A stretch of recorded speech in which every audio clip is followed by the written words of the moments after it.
সালামু আলাইকুম। Russia Ukraine যুদ্ধের সর্বশেষ আপডেট আসলে কি ঘটছে? অলিখিত যুদ্ধ চলছে রাশিয়া বনাম মার্কিন যুক্তরাষ্ট্র প্লাস ইউরোপীয় ইউনিয়ন।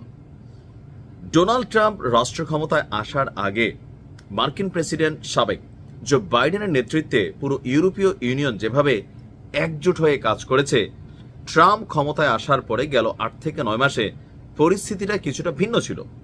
ট্রাম্প ভাবছিল যে পুতিনকে হাতে রাখা টেকনিক্যালি আপনার যে ন্যাটোর দেশগুলো আছে তাদের থেকে চুইসা ডলার, তারপর হচ্ছে ইউরো, এগুলা বের করবে। কেন?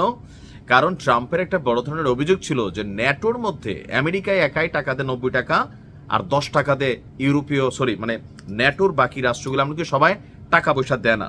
তো ট্রাম্প তখন বলছিল যে তোমরা যারা টাকা দিবা না, পুতিন দিয়ে কিন্তু তোমাদেরকে সাইজ করব, এই কথাটা ট্রাম্প বলছিল।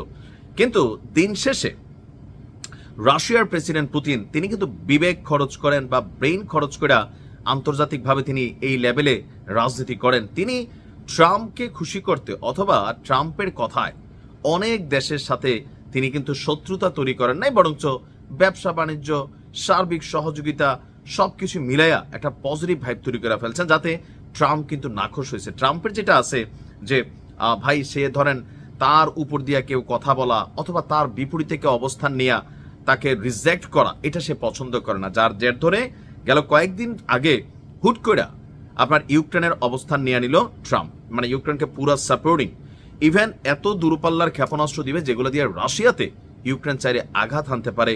যখন ইউক্রেন এই স্বপ্নে বিভোর, তখনই পুতিন কাকু ঘটনা ঘটাইছে।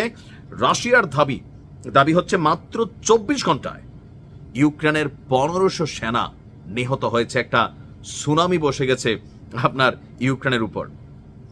ইউক্রেনের বিভিন্ন ফ্রন্ট লাইনে রুশ বাহিনীর সাথে গতকালকে ব্যাপক সংঘর্ষ হয়েছে আপনার ইউক্রেনীয় সেনাবাহিনীর।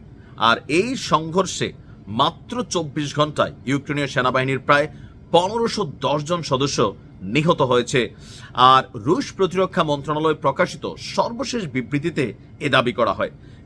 এছাড়াও একাধিক সাজোয়া যান, ট্যাঙ্ক, আর্টিলারি, ইলেকট্রনিক যুদ্ধ ব্যবস্থাকে গড়িয়ে দিয়েছে রুশ সেনাবাহিনী।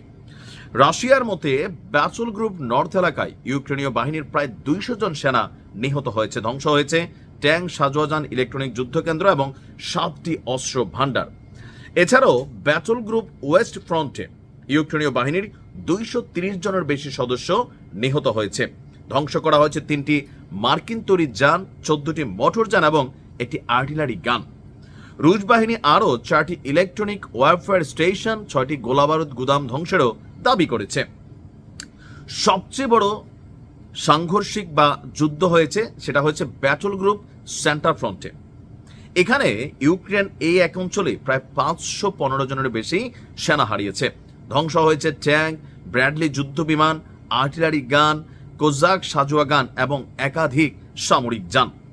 পাশাপাশি ব্যাটল গ্রুপ ইস্ট ফ্রন্টে ইউক্রেনীয় বাহিনীর ২৯৫ জন নিহত হয়েছে। এছাড়া ব্যাটল গ্রুপ দিনিপ্রো এলাকায়, খুবই গুরুত্বপূর্ণ একটা এলাকা, সেখানেও ৩৫ জন ইউক্রেনীয় সেনা নিহত হয়েছে। আর রুশ প্রতিরক্ষা মন্ত্রণালয় বলছে যে সব মিলিয়ে ১৫১০। এছাড়া আপনার রাশিয়া রুশ বিমান, ড্রোন, ক্ষেপণাস্ত্র বাহিনী এবং আর্টিলারি সবকিছু একসাথে একটা ব্যাপক ম্যাসিভ অভিযান পরিচালনা করেছে ইউক্রেনে, যে পুরো মেরুদণ্ডটারে হালকা বাঁকাই দিছে যে ঠিক আছে আমেরিকার তালেপুটা তোমরা আরো যখন বড় বড় স্বপ্ন দেখতেছো, এবার খেলা হবে, পুতিন খেলবে, আমরা পুতিনের পাশে আছি। ভালো থাকো।